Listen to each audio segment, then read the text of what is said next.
जय माता दी दोस्तों, कैसे हैं आप सब। कमेंट बॉक्स में हर हर महादेव लिखना ना भूलिएगा। आज हम जानेंगे 2026 में प्रदोष व्रत कब कब रहने वाले हैं, पूजा का शुभ मुहूर्त क्या रहेगा, क्योंकि इस वर्ष जनवरी में 3 प्रदोष व्रत रहने वाले हैं। सबसे पहले हम बात करेंगे कि क्या है प्रदोष व्रत। प्रत्येक महीने की कृष्ण पक्ष और शुक्ल पक्ष को त्रयोदशी मनाते हैं। प्रत्येक पक्ष की त्रयोदशी के व्रत को प्रदोष व्रत कहा जाता है। माना जाता है कि सूर्यास्त के बाद और रात्रि के आने से पहले के समय को प्रदोष काल कहलाता है। इस व्रत में भगवान शिव की पूजा की जाती है। हिंदू धर्म में व्रत, पूजा पाठ, उपवास आदि का काफ़ी महत्व है। ऐसा माना जाता है कि सच्चे मन से व्रत रखने पर व्यक्ति को मन चाहे वस्तु की प्राप्ति होती है।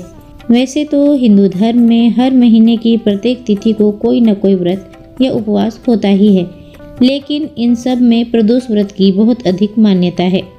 शास्त्रों के अनुसार महीने की दोनों पक्षों की त्रयोदशी तिथि को शाम के समय को प्रदोष कहा जाता है। ऐसी मान्यता है कि भगवान शिव प्रदोष के समय कैलाश पर्वत पर स्थित अपने रजत भवन में नृत्य करते हैं।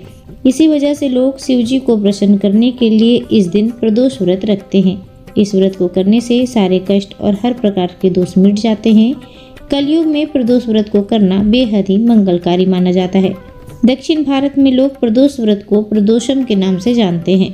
प्रदोष व्रत का अलग अलग दिन के अनुसार अलग अलग महत्व है। ऐसा कहा जाता है कि जिस दिन यह व्रत आता है उसके अनुसार इसका नाम और महत्व बदल जाते हैं। जो उपासक रविवार को प्रदोष व्रत रखते हैं उसकी आयु में वृद्धि होती है। सोमवार के दिन प्रदोष व्रत करने से मनोकामनाएं पूर्ण होती है। मंगलवार को रखने पर रोग से मुक्ति मिलती है। बृहस्पतिवार के दिन प्रदोष व्रत करने से शत्रु का नाश होता है। शुक्रवार के दिन प्रदोष व्रत रखने से जीवन में सौभाग्य की वृद्धि होती है।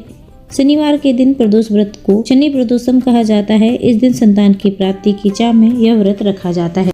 तो चलिए जान लेते हैं जनवरी में पहला प्रदोष व्रत शुभ मुहूर्त। पहला प्रदोष व्रत 1 जनवरी नए साल के दिन ही लग रहा है। दिन रहने वाला है बृहस्पतिवार, जिसे गुरु प्रदोष के नाम से जाना जाएगा। पौष मास शुक्ल पक्ष त्रयोदशी तिथि की प्रारंभ होगी सुबह 1:47 से 1 जनवरी के दिन। वहीं इसका समापन होगा 2 जनवरी की रात्रि 10:22 पर। पूजा का शुभ मुहूर्त रहने वाला है संध्या काल 5:35 से 8:19 तक। पूजा की कुल अवधि रहेगी 2 घंटे 44 मिनट की। जनवरी महीने में दूसरा प्रदोष व्रत 16 जनवरी 2026 दिन शुक्रवार को लगेगा। इसे शुक्र प्रदोष व्रत के नाम से जाना जाएगा। माघ मास रहने वाला है। कृष्ण पक्ष की त्रयोदशी तिथि प्रारंभ हो रही है 15 जनवरी की रात्रि 8:16 से। वहीं इसका समापन होगा 16 जनवरी की रात्रि 10:21 पर। प्रदोष काल में पूजा का शुभ मुहूर्त रहेगा शाम 5:47 से रात्रि 8:29 तक। कुल अवधि रहेगी 2 घंटे 42 मिनट की। तीसरा और अंतिम प्रदोष व्रत लग रहा है 30 जनवरी 2026 दिन शुक्रवार को। इसे शुक्र प्रदोष व्रत के नाम से जाना जाएगा। यह प्रदोष व्रत माघ मास में लगेगा। त्रयोदशी तिथि प्रारंभ होने वाली है 30 जनवरी की सुबह 11:09 से। वहीं इसका समापन होगा 31 जनवरी की सुबह 8:25 पर। प्रदोष काल पूजा का शुभ मुहूर्त रहेगा संध्या 5:47 से रात्रि 8:29 तक। पूजा की कुल अवधि रहेगी 2 घंटे 42 मिनट की। आई होप आपके लिए वीडियो इन्फॉर्मेटिव रहा हो। हर हर महादेव।